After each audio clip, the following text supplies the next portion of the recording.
Hey, what's up, y'all? Cheers. Happy Sunday. My name is Javier, as most of y'all know. Welcome to the Analytical Eye Show.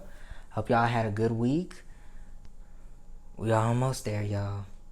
We almost there. I hope y'all been having a great Black History Month. Let's just not stop it there, y'all. Let's continue. Although Black History Month is coming to an end. To me, it's all the year round, to tell you the truth. I think that Black History Month is always going to be around. I think that without Black History Month, y'all, we wouldn't be able to do half the things we do. So although we're now here in March, I hope y'all had a great Black History Month and honoring those that needed to be honored and the hidden figures of our generation and of our older generations. But let's get into some chalks. Cheers to you all. Now this episode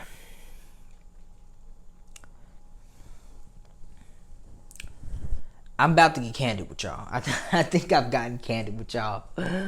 But this show has been strictly designed where these next, as you guys can see, I've been talking a lot more about blacks because I got to lift this up. I got to get us talking about the shit we need to talk about.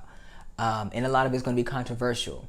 And that's fine by me. That's good for what I want. And I'm not going to shut up about it. I'm talking about the things that matter. Things that I don't see a lot of us talking about that need to spark those conversations. And conversations that need to be had.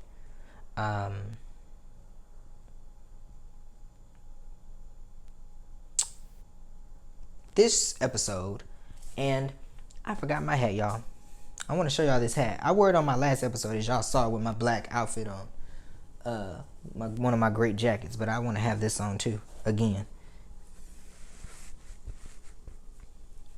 Let me go and make sure it's straight. I love this hat, y'all. It makes me feel like I can do anything,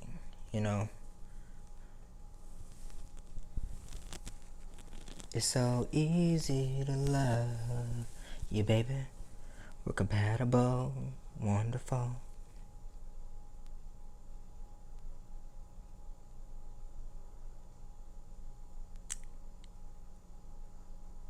Gotta take some photos. Okay. Okay, this episode is entitled, and just to be blunt, y'all, white people really don't like us. The episode is called White People Really Don't Care About Blacks. That's the episode. That's the title of this week's episode. Because, as if you guys watched the previous episode about the antebellum plantation, you guys will have seen what's been going on with the black community, which I'm not too shocked about, but something that we haven't been discussing, And towards the end of the show, I started to talk about what I was going to talk about this week, which was that whites don't really care about us, They haven't been for quite some time. Hell, let's just try all of lifetime. How about that?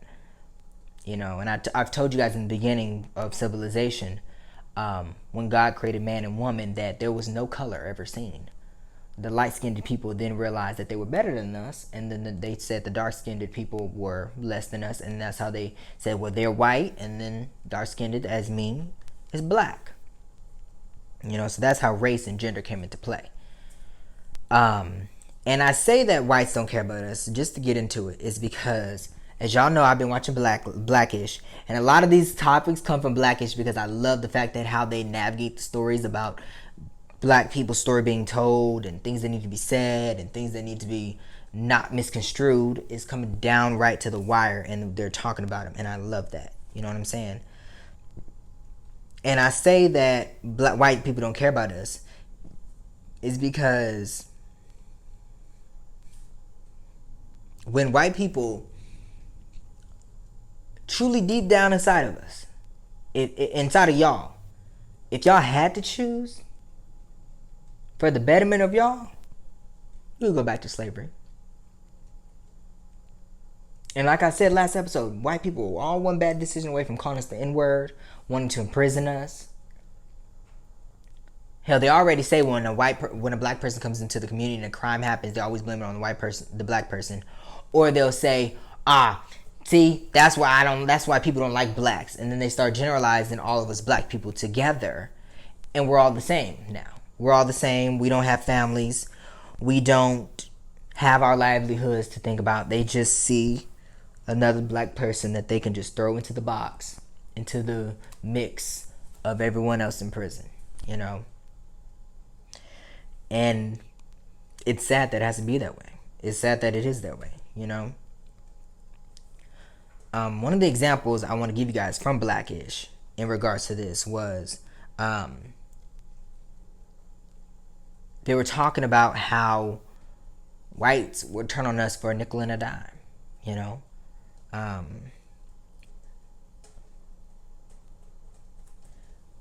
White people like to generalize everything, you know? And they get so uncomfortable when white people get, and this from which I've kind of thought this too, but Blackish kind of like says it way better than I do. But they generalize everything. Everything has to be generalized, you know? Like the feminism movement. If whites weren't behind it, which for centuries and years, black women were the feminism movement. You know, they were trying to get things done. Hidden Figures, you know, the first woman to ever run for president, black woman, you know. Do your research. Know who these women are. Women have been fighting for these standard moments for a lifetime. And they've only gotten so far. Not because they're black, but because white men don't want them to have it. But as soon as white women start to speak up about it, and now we gotta listen. See, now we gotta listen. You know, now we gotta listen. And so I was watching the show, and Bo and Diane were at the feminism thing. You know, this is around the time of the election where they were doing it as Donald Trump was in office. And the black women were giving out ideas in regards, like from the TV show Girlfriends with Tracee Ellis Ross. And I didn't even mention the black women. I'm sorry. Katherine Johnson, y'all. Katherine Johnson. I'm so sorry. I'm over here like I should have mentioned their names. So, Katherine Johnson.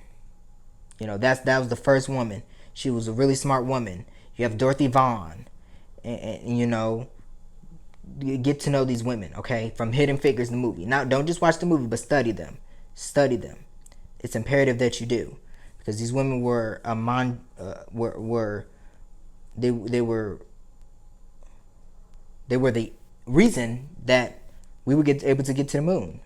You know, they were the reason. Without these women, they wouldn't be here. You know. And then the last one was Mary Jackson. Know who these three women are, and then you have the first ever black woman to be president, or to run for presidential office, you know what I'm saying? And the crazy thing to me, speaking of presidents, was that, did y'all hear about that story where Harriet Tubman, they're going to try to replace Harriet Tubman on the $20 bill or something like that, and I totally agree with that, and then Trump was trying to get it stopped or something like that. And then did y'all also hear that Trump is trying to erase, I forgot what year he was trying to start at, and then go back all that history of black, like American history. He wanted to get it erased from like American history, like, so basically slavery, act like slavery didn't exist and stuff like that. And yet he says he's for the black people. But yeah, you know, and it's just like, are you kidding? That was one other thing that was on my mind. And that's how you know white people don't care about us. And then you have, and I just researched her name because I forget to pronounce her last name right. But her first name is Shirley, and then it's Chisholm. I believe I pronounced that right. but she was the first ever black woman to run for president. So, you know, these women have been fighting for equality and feminism for years and years and decades. You know, but it doesn't matter because it's black people fighting for it. But as soon as white women start demanding it, now it becomes something they can listen to.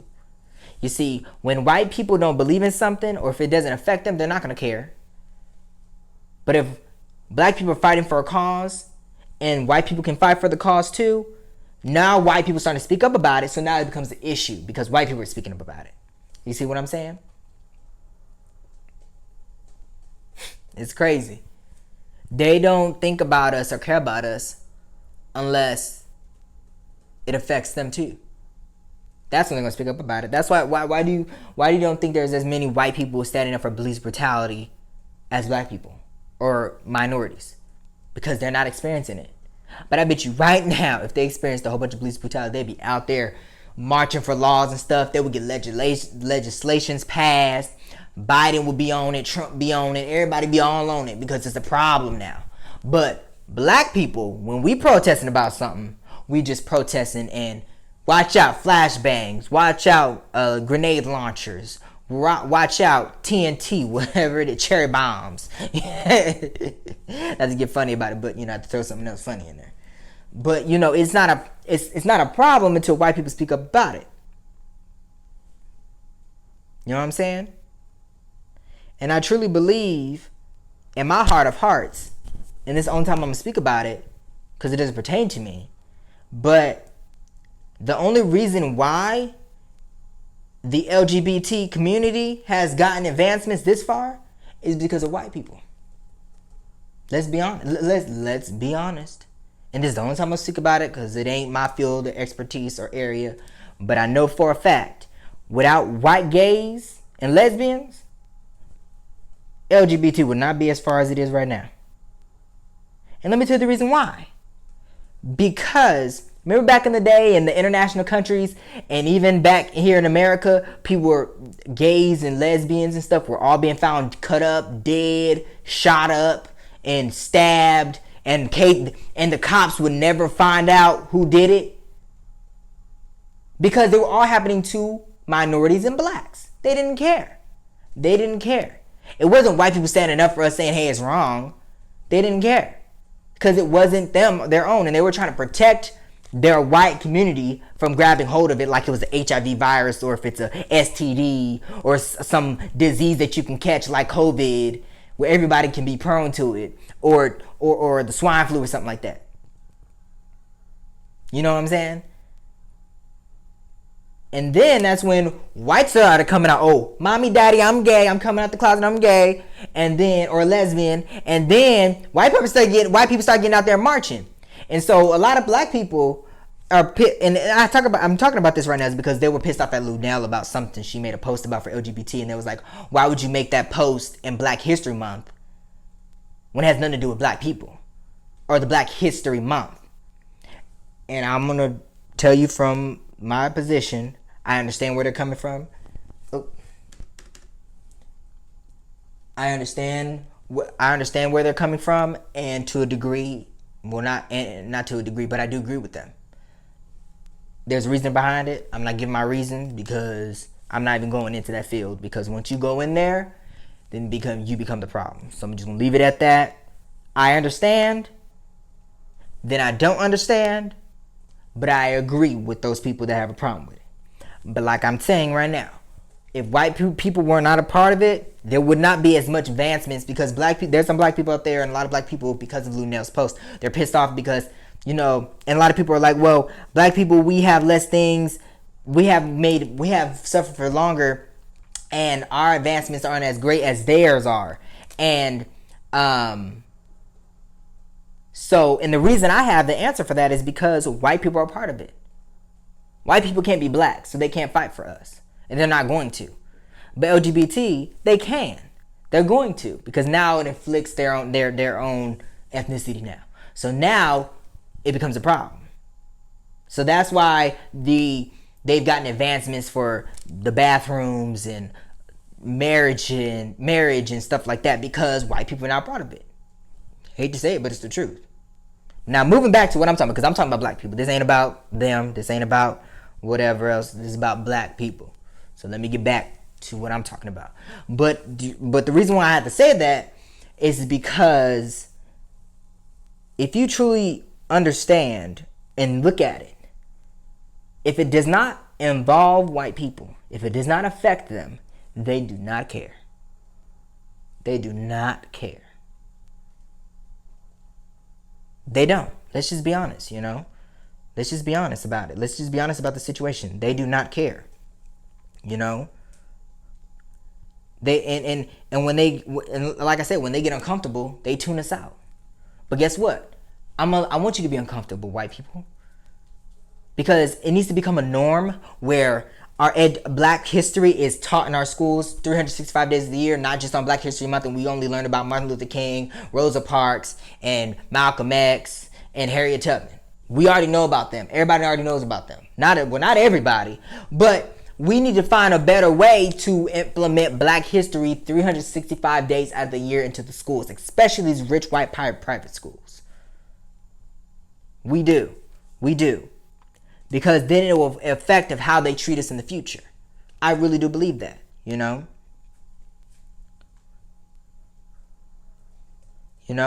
And another thing, and this just proves to you that white people don't care about us, and they don't stick up for stuff until, or like something, or believe in something until they do it. Like rapping. NWA came out, you have Snoop Dogg, you have Dr. Dre, you have Tupac, you have all these amazing rappers come out, and white people hate it. They talk about anti-Semitic and the FBI came after NWA because the "Fuck the Police" song, and they've beaten all of us black people down because we're rapping and we're all thugs and stuff like that. But then when Eminem stepped on the scene, rap is dope, y'all. Rap is dope. When Post Malone, I think Post Malone's white, I don't know. Rap is dope, yeah. Oh, but black people doing it is wrong, right? Remember, it was wrong when black people doing it, but now white people are starting to do it. It's good to do. They don't like us. They say we're ugly, but yet they want to get big booties, big boobs, implants and shit. But yet they don't like us, right? But they want to look, and the crazy thing is that all these things were not normal. It was not right. But now that white people are doing it, it's now right. It's now normal. And they've exploited us. They're living off of us. I'm not saying Eminem and white. I'm not saying that. I'm not saying you are Eminem. You get what I'm saying. Follow my traction. It's not okay until a white person does it. But yet, we started the shit. Like, we started rapping. We started the blues. We started R&B. We started gospel. Last time I checked, I didn't see no white person in the slavery time saying "wade in the water," singing hymns. They live up, mooch up off of us. And one of the things that I had to write down, and I'm gonna read it just how I'm saying it because I'm reading my notes, y'all. I said they want to be like us, and they'll take an inch or even a mile, but they don't want the oppression. They'll try to look like us. They will tan their skin. Oh, blacks aren't okay. But now we realize getting a tan that looks little beautiful complexionized, if that's even a word, we're beautiful. They don't want to get too dark though. They want to get just the right amount. They'll take our rapping. They'll get bigger lips, big boobs, big ass, big thighs that they can't naturally grow. They'll do Steven Spielberg movies, The Color Purple, and then you have the Django from Quentin Tarantino. And then the Amistad, which was also directed by Steven Spielberg. They will direct our movies and life stories about us and tell it from their perspective, but really they don't know. But they exploit us in that way by doing that. So when you heard Jesse Williams from the BET Award talking about how they take our riches, our dollars, our gold, and exploit us and turn us out, look at the reality TV shows, Love and Hip Hop and stuff like that. They make money off of that type of stuff, y'all. They've been doing it for years, for centuries. Hell, back in the 90s, look at all the record groups and shit. Look what Clive Davis did to TLC. They went bankrupt. Look at what happened with, well, no, that was with, never mind, no. I won't mention that one because that was Black on Black. Sorry, that was Black company signed to Black artists. Okay, never mind. I almost said it, but but you get what I'm saying, you know? And I'll say it again. They want to be like us now. White people want to be like us so bad. They'll take an inch. They'll take a mile. They will do anything and everything to be like black people. But they don't want the suffrage, and they won't take the oppression. If you're gonna try to be all black, take that too. You know what I'm saying? And Megyn Kelly, remember her? Remember when she was like, oh, blackface is okay, I don't see a problem with that?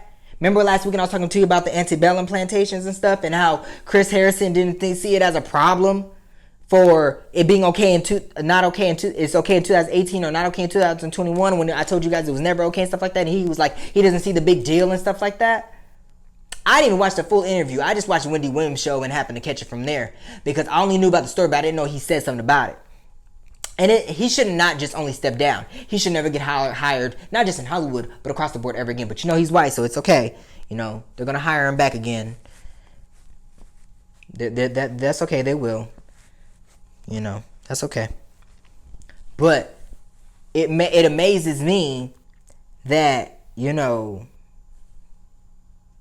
I'm amazed in the way that it makes me smile that America does not see what they've done wrong. And I keep telling y'all, America is going to continue to reap what they sow until they fully reap what is all they've done and sown into this world. Going back to the beginning of time when the 13 colonies were here. Don't forget, all 13 colonies were slave states. Let's not remember. Before they did the Louisiana Purchase and shit like that, all those 13 colonies were slave owners, plantation owners.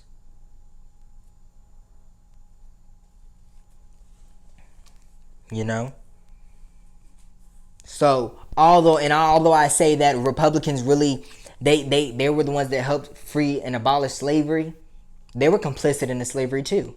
Because before they ever came to the table about this, because of Abraham Lincoln, they all condoned slavery. All whites condoned slavery because they benefited from it.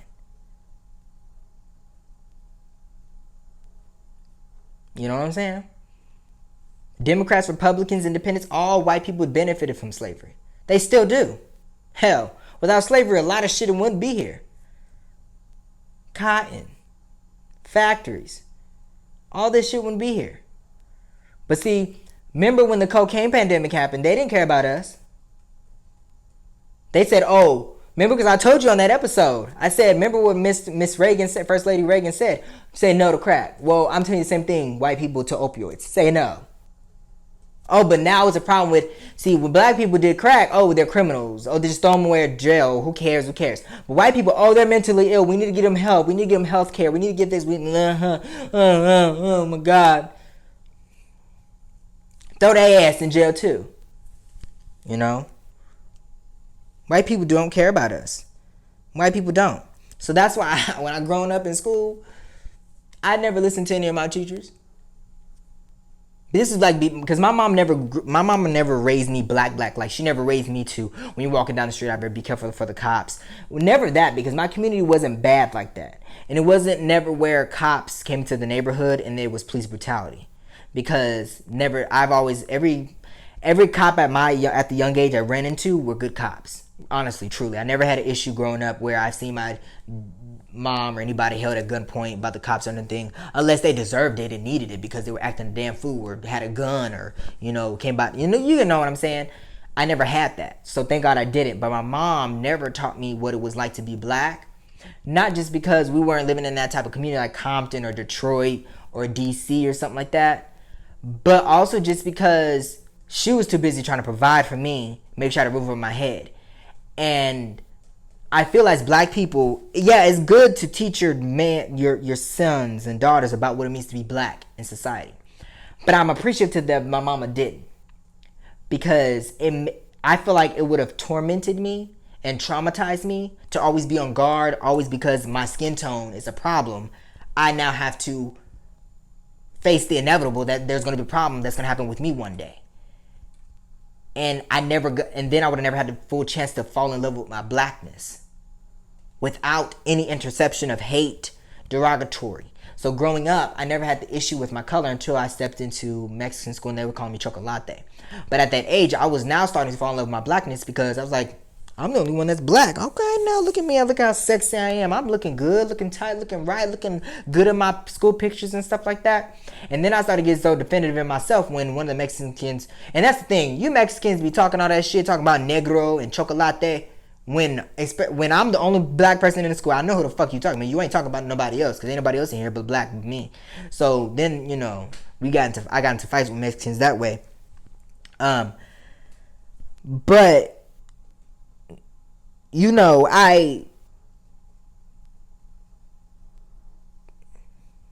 I just think that, growing up, I was appreciative to my mother for not teaching me what it meant to be black and teaching me about the slavery and stuff. Because I didn't start watching movies about black people being like, I watched, my mom liked the crime shows, so I watched like True Life and the like Interventions and First 48, and I started watching like some like stuff like Malcolm X stories and Martin Luther King, those documentaries that showed the killings and showed traumatizing things and stuff like that, and interviews and documentaries about them. But I started slowly weaning myself into that. But before that, I was watching radar movies, I was watching the gory stuff.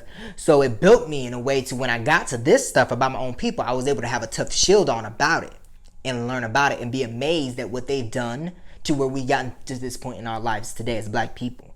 So for me, I'm not traumatized to be black. Although I did say in the last episode, I wonder sometimes when somebody's going to a cop's going to bash through my door, somebody's going to come through my door because I'm black, But I'm not traumatized to be black because my mother raised me in a certain way where strong work ethic, make sure I hold down a job, make sure I get an education. And wasn't get an education because you're black and it's going to be hard, tough times for you to get jobs and stuff. It was never that.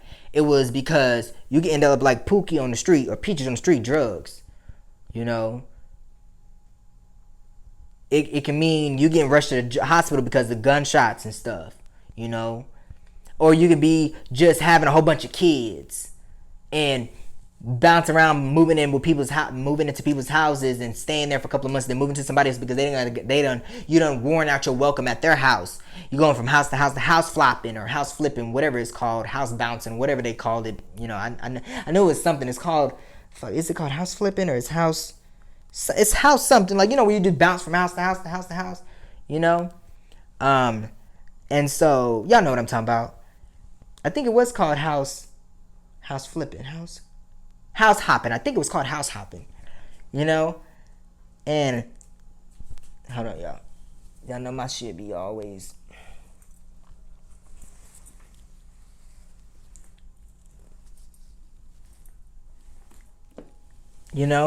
and so I was like, I don't want to be like that.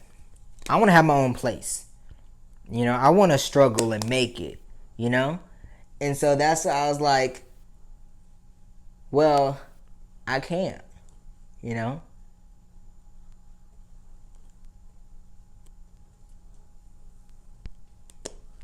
I decided that I got to do something, and my mother instilled in me. My mother never raised me to where I looked at everything as stereotypical or statistics. You know what I'm saying? Because my mother shielded a lot from me and protected me, as a good mother does. So I'm appreciative that my mother didn't raise me to be black and what it meant to be black. Not because my mother wasn't black enough to tell me or anything like that. No. So don't talk about mother and my mother in that sense. She was too busy trying to provide for me, make sure I had a roof over my head. That never crossed our mind. Thank God, because I instead watched that part and amazed me, and now I can come in and learn about my blackness and love it to death. The good, the bad, the ugly, everything. You know, I fall in love with the turkey, but I also want to fall in love with the sides too. You get what I'm saying? So my mom taught me the turkey, and then all the sides came around, and I was able to learn how to cook those and eat those and appreciate those, you know? But before, a lot of people forget to take care of the turkey. They spend so much time, they put the turkey, do the turkey, put it in the oven, but then they forget and they start working on the sides. But that turkey, you need to go back in there and give it some tender love and care and everything. So that's what I was focused more on than the sides. And then the sides came later, if you understand my analogy, you know? And another thing I want to talk about that was on my mind that I was watching from this new show called The Rookie. Well, it's not a new show. It's been out for a couple of years, but I'm catching up on all my TV shows. I'm trying. If y'all see my Netflix and Hulu list, y'all be irritated with me because there's probably over 500 things on there, and I probably only watch probably 10, maybe 15 of those. But this new show called The Rookie, which is on Hulu, this guy is he's spray painting over this marijuana sign, right? And y'all seen the marijuana signs. Here down in Florida, it's only legal for medical, but it's not legal for like recreational. But in Denver it is. So hey y'all, my mile high motherfuckers. Hey Trees, I know y'all out there smoking a joint and shit. But you know, he was spray painting it over a marijuana sign, billboard. And he was pissed because back in the day, he got arrested for a felony and spent I think it was 10 plus years in prison. But now they got signs for it. So all these hillbilly people can start smoking it and now it's okay. But blacks back then, no, they're drug dealers. They're all criminals. Throw them in jail. For even a little ounce of weed, throw them in jail. You know what I'm saying? But now it's okay. And now it's a profitable business that white people see so they can earn billions. The marijuana business, now that it's become more popular in actual stores, like Seed and Smith or something like that. I think it's one of the companies back home in Denver. They make billions of dollars. Colorado, after 2015, flourished as far as prices going up. Rent went from $1,300 to $2,000 in 2 years because of marijuana. It's a multi-billion-dollar conglomerate business that the federal government won't even approve it. And everybody wants to approve marijuana. But what about all those people that are still in jail? You need to give them clemency or pardon them, because it's not right that they're in jail and they're considered felonies still. But now hillbillies and whites, it's okay now because they need it for medical use, and it's okay because now they can smoke it, whether or not, even if they need it for medical use or not. Oh, but I forgot, you don't want to release them because they're black and you're making money still off of them. I forgot about that. Yes. I totally forgot about that. Yeah. It's a shame. It's a shame. It is a shame. You know? And another thing I didn't like was that I honor about that I honor about us is that black people, we're no fools. And we see black people for who they are. Kind of like the state attorney from Kentucky that didn't want to prosecute those cops for Breonna Taylor, which is a fucking shame.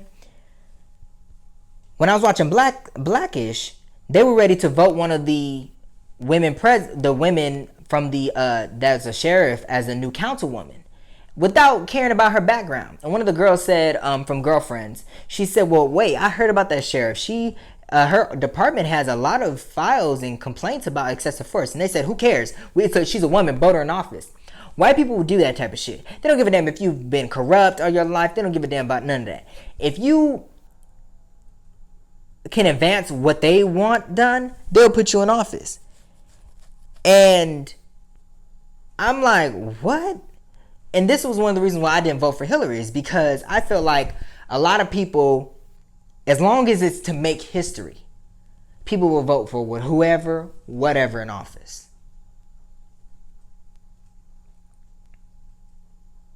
I don't operate like that.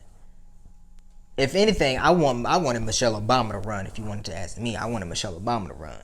You know, I really wanted her to run. I was like, if Michelle Obama become president, yo, bruh, I'm gonna have to get up to the White House because we got Michelle Obama in office, y'all. The first black woman. And then she said she wasn't gonna run. I was like, ooh, I should knock you in your head. Why you ain't gonna run, girl? You know you beautiful. You know you be the best damn president there ever was. You know what I'm saying? But I still love you, Michelle Obama. I wish you would have ran, but yeah. In my dreams, I'll have you running in my dreams, and you kicking ass and taking names. Sure enough, like off of The Last Dragon, you be like Superwoman, or like you be like Superfly, but like a woman type. You be real cool. Speaking of which, that new one is really good. That boy, he played his part, and I like when they did the theatrical, like the fighting scenes, and then he went like this troop, and you know like how them old school players, when they get done beating your ass, they slick back their hair again because you know they got their relaxing and went.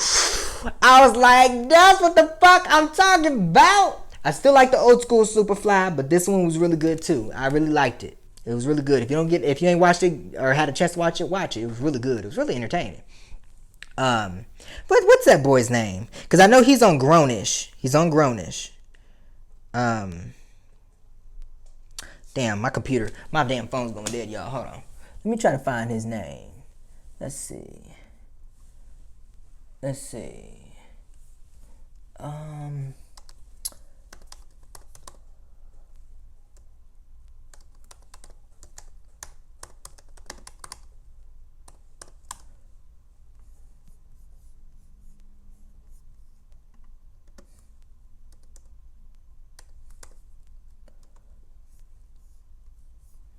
His name is Trevor Jackson. Yeah, Trevor Jackson.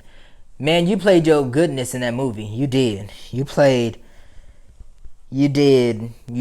did your part. And I liked his hair in that entire movie. He was ruthless in that movie. I was like, damn. Yeah. Yeah, his hair was slicked back, looking dope, looking right, looking tight. That was a good ass movie. But yeah, I was just like, are you freaking kidding me? And it just amazes me how white people will vote anyone in office as long as it's to make history without looking at how bad they are. How without considering any of that. And that was one of the reasons why I didn't want to vote for Hillary, because I couldn't trust anything. First of all, that whole 2016 election, I couldn't trust nobody. Let's just be honest. I don't trust now another white person. I don't. I some of y'all don't get offended. I don't I trust some of y'all to a degree, but I still always look with my eye out, you know. So when y'all don't, because I have to watch you, you know. Sadly, but I have to watch you. Because every white person has one opportunity, one decision, a bad decision away for becoming a racist person. Promise you. So I keep a close eye out for all my white people. I'm sorry. Well, actually, I'm not sorry. It's the nature of the game, boo. Don't hate the player. Hate the game. You know, I didn't design it. I didn't design Monopoly. I didn't design chess. I didn't design Connect Four. Y'all designed this playing field. I'm just running the game, okay? I'm just the director of the game, just moving the pieces around as I see fit. You know. You don't like it, well then guess what? Go back and kick your ancestors' ass. Not much that I can do. But yeah, I just couldn't believe what I seen. You know? And I was just like, wow. This is crazy, y'all. Wow. And the last thing that I need y'all to understand is that we need to consider everybody's past. You know? We need to consider everybody's past. And when it comes to this governmental office thing, we can't be putting people in office without looking at their past of who they are. Because who they are makes up from what their past and what they've done in their past. You know what I'm saying? And this is monumental to why whites don't care about blacks is because we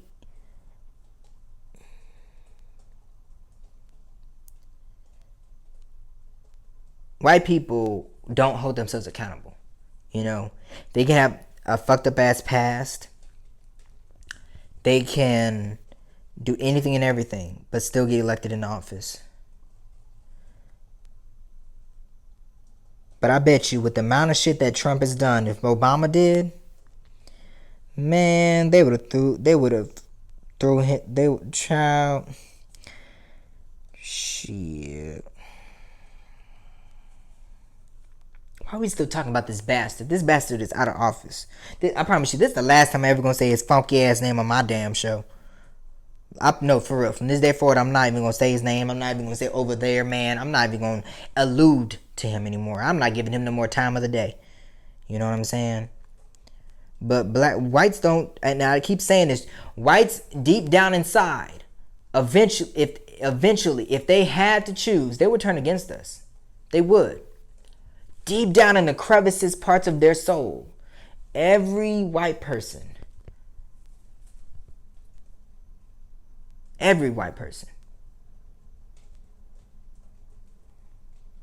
would go against black people deep down inside.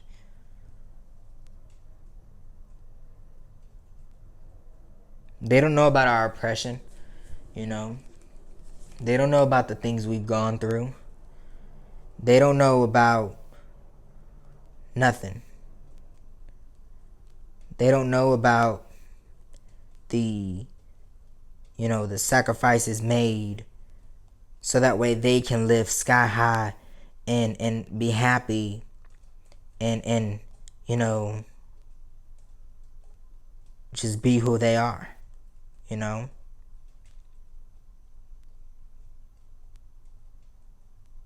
They just don't. They don't care about us. And for Chris Harrison to say he doesn't see a problem with her taking pictures and attending an antebellum plantation party. Megyn Kelly to say that nothing's wrong with the black face. It just shows me that racism is still alive, and they're all racist white people. And that's okay to say that. That's okay. That's okay. That's okay. To me, if you ever think anything of something that is from racist people or from slavery time or anything that's derogatory against blacks, you are a racist. Hands down, a racist. Hands down. And own it. Be proud of it. Embellish in it. Praise it. Don't hide from it, because eventually it comes out. The one thing I don't like is when someone tells me something and it's something else. Be who you are. Be true in who you are. You know what I'm saying? Just like the Justin Timberlake shit that happened with Janet Jackson. And that bullshit ass apology that he's given 15 years later after the incident, when he's gone on many television interviews and said, what do I got to apologize for?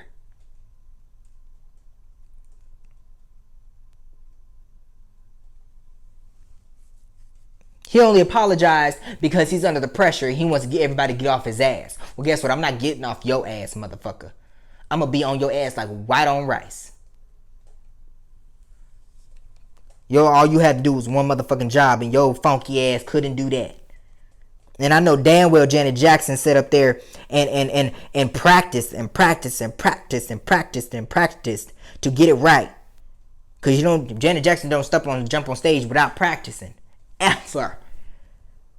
And they scrutinized that woman. They blacklisted her from MTV and radios. And they even went so far as they got into this big ass lawsuit battle. Not Janet Jackson, but like MTV and like the commission office for advertisement, or some damn place that wanted to sue them for indecency exposure or whatever like that. Like when you naked and stuff. It was like they wanted to sue MTV about that, and they got into this whole big old legal battle. And not once during that time did he come out and say, it's my fault. I apologize. I did it. I'm sorry, Janet Jackson. But now his ass is under fire. He wants us to shut up. And then he has the audacity to say that he's with us, because you guys remember when Jesse Williams did that speech at the BET Awards, and then Justin Timberlake came out with the I'm with you, I'm with him on that speech and everything like that, and we all came down on him, and then he says, hey, why are you guys getting pissed off? I'm with y'all, we all one and the same, we all together. We are not the same, Justin. You're white, I'm black, and what you did to my black sister is a problem, and I'm not cool with you on that. So you can keep your fake ass apology, because you ain't a man about it. You ain't a human about it. Because if you were, you would apologize years ago when the shit happened. When you had one job to do. All your funk ass had to do. Come up there, sing your little raggedy little song. And come rip off the patch. Right. That's all you had to do. That's all you had to do. And I'm pretty sure they practiced that over and over. They kept telling Justin, get this right, get this right. All you had to do was one funky job, white boy. And you couldn't even do that. And not once did he come out and apologize. That's how you know white people don't care about us. Because he wasn't under fire. Janet Jackson was. He should have came out and took the rap for it all. And he never seen it as a problem of what he did to Janet Jackson. They banned her from, and then the Super Bowl says she's not banned. Yeah, fucking right. And if she's not banned, come out with a full apology. And first of all, why didn't Janet Jackson have the full halftime show for herself? I don't understand that. Janet Jackson is an icon. Why the fuck didn't she get the Super Bowl halftime anyway? The full 15 minutes. And not a moment less. And if she's not banned, give her the Super Bowl. Don't put feature other artists on there unless she requests it. Give her a hella good pay. And a public apology for what you guys done to her and scrutinizing her and blaming it on her and the media. Give her the whole 15 and not a minute less. Hell, if anything, give her a whole hour or so. And no feature art, nobody on there unless she requested. And a full-blown blanket apology for it. You guys are wrong for what you did to Janet. MTV, Super Bowl, Pepsi, whoever was a sponsor at that time. But more so Justin, for letting her take the rap. And she had to deal with it.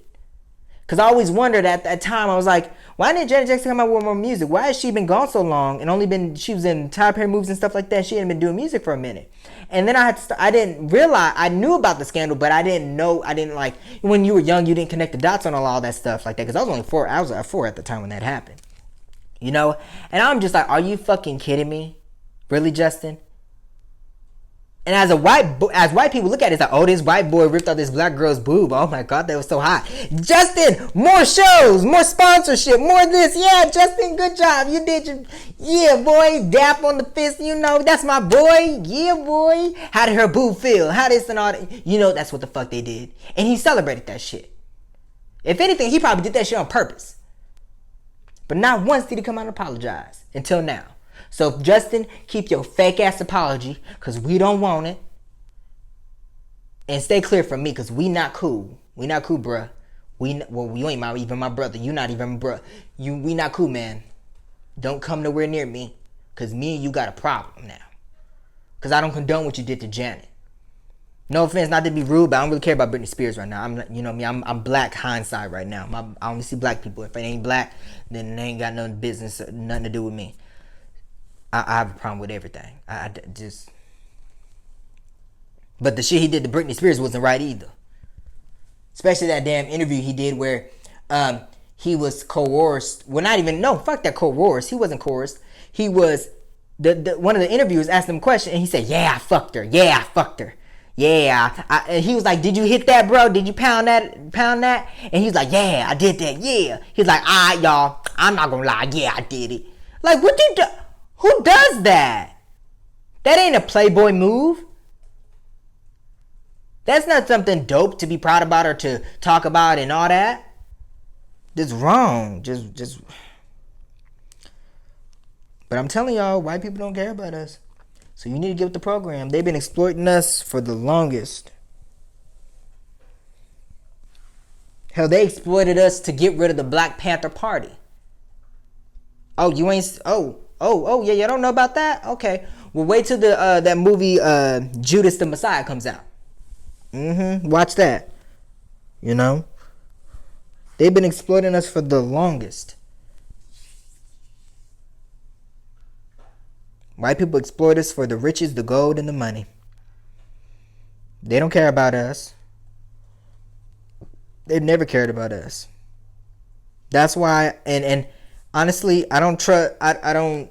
I look at every white person with a motive. That, like, what motive? What's your angle? You know.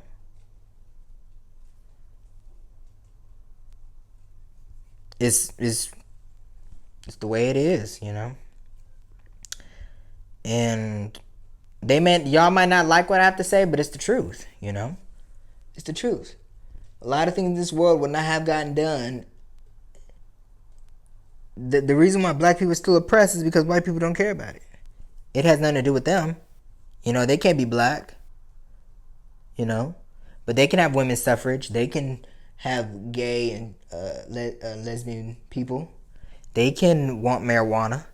They can do drugs. They can do all those things.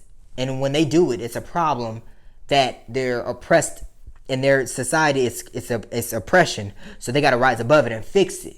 But for black people, oh, you're good, you're fine, you good, you know, you got this, you know, say no to it, you know, you good. Oh no, that's a sin, you know, it's good. Let's kill them off. Let's imprison them.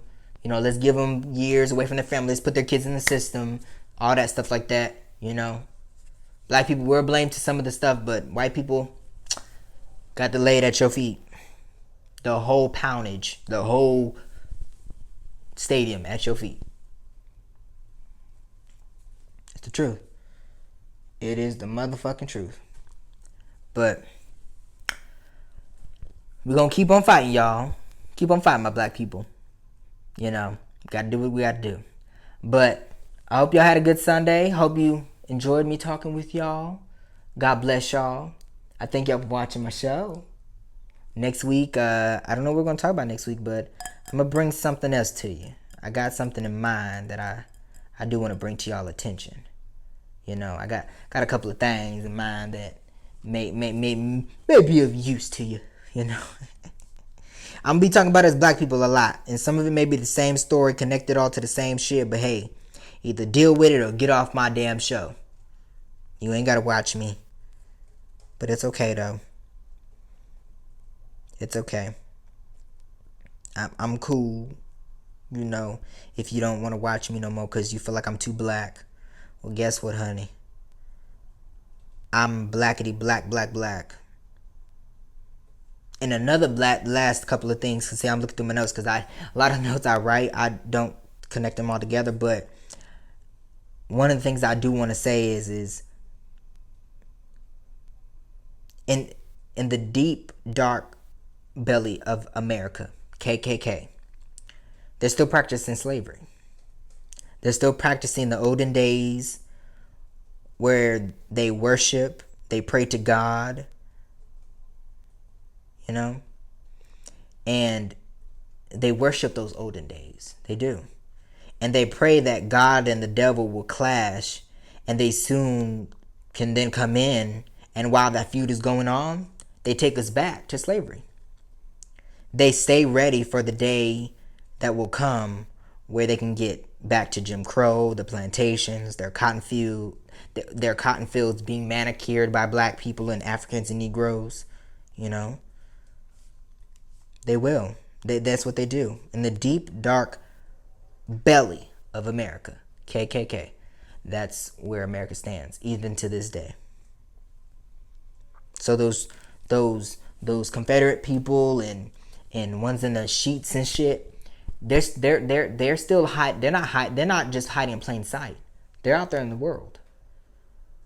But see, they stand back and fall back and stand by for when their day come, they can come back out, and they feel like they can then rule the world again. They're your neighbors, your teachers, your cops, your nurses, your doctors. Watch out. Watch out. Just saying, y'all. I'm just saying. You know, they are waiting for that day. And they will sit quietly. They will create their generations of children and wealth and property just for that day when it comes back.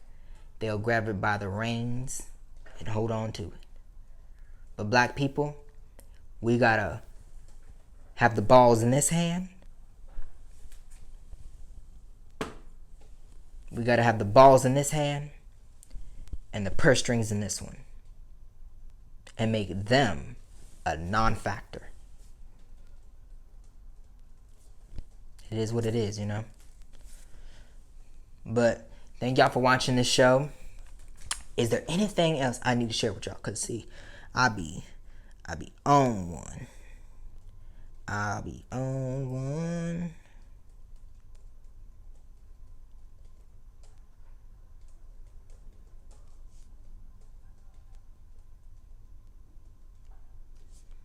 I'll be on one, but no, yeah.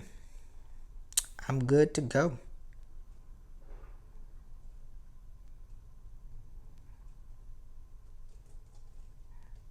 Hell, if you think about Aunt Jemima and Uncle Ben, see this, I'm coming up to this stuff. If you think about Aunt Jemima and Uncle Ben and all those companies that have blackface products on them but are owned by white people, they're exploiting us. They don't care about us. I bet you none of that profit goes to black people, but they got our black faces on it though. You know, I don't get that.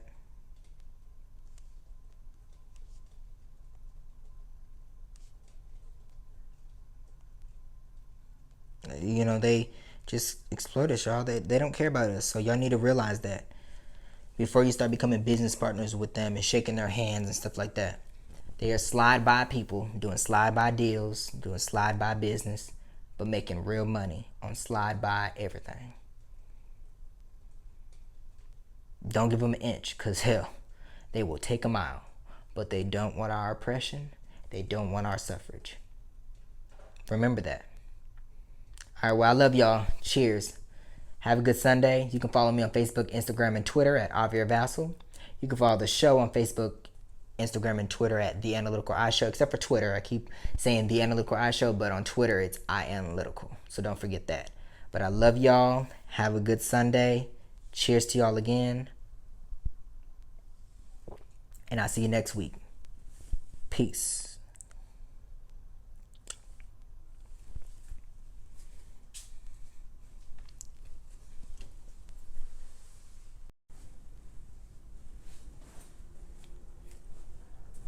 Hey y'all. Hey, I wanted to let y'all know one last thing before we left this week. Don't forget to support your black people. White people may not care about us, but let's care about each other, you know. Let's support one another. Let's do for one another, you know. Let's trust each other and instill each other, you know. Let's do for one another. Let's do for ourselves. Do unto others as you want done to you. Dang, all these hiccups and stuff, y'all. I think that black people are amazing. We are some amazing, wonderful creatures. But we can't get there unless we care for each other. So care for each other, y'all. Love one another. Be there for one another. Understand one another. Take care of one another. And although the outside world might not care about us, let's create a coalition. Let's create an organization where we instill the fight in us and the strength in us and the careness in us to love on us. Light skin, dark skin, in between, whatever. You know, let's continue to fight on, because from there we can do a whole lot of great things. We can do some amazing things. Some wonderful, fantastic things. I promise y'all we can. I promise y'all we can. You don't know how great deal of it is that we do. You know what I'm saying?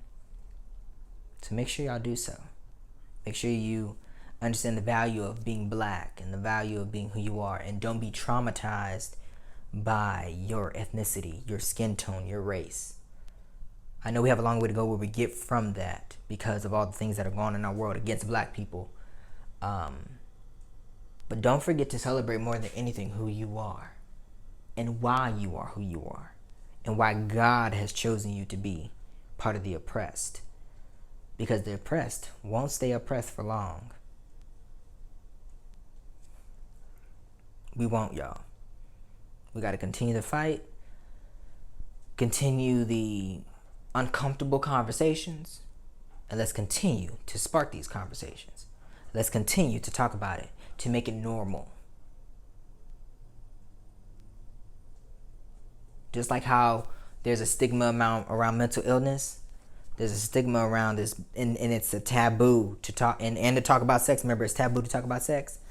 Let's talk talking about what's going on with the black people. It's going on with black people is a stigma, and it's a taboo.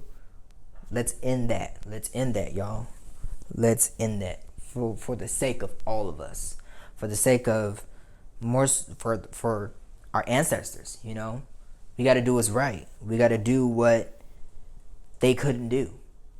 You know, and we're speaking up for over 5 million Negroes that have been enslaved. Shit, I'm gonna say over 10 million, maybe even more than that. And like I told y'all, we're still enslaved because we're in their prison systems now. Instead of us being outside in the hot field picking, we're in a 4x4 wall with no windows and no light, in darkness of 23 hours a day. And if you're lucky, you get the hour outside. The moments, the minutes,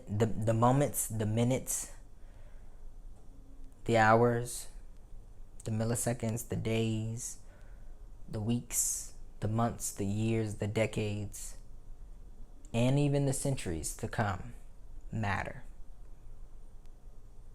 So let's continue on, y'all. Let's continue on. Let's continue to do what we came here to do. Cheers, y'all. Again, you can follow me on Facebook, Instagram, and Twitter at Avia Vassal. You can follow the show on the Analytical Eye Show, except for on Twitter, it's iAnalytical. On Facebook, Instagram, and then Twitter. I love y'all. I'll see you next Sunday. Truly think about what I'm talking about. Enjoy your Sunday, y'all. Bye.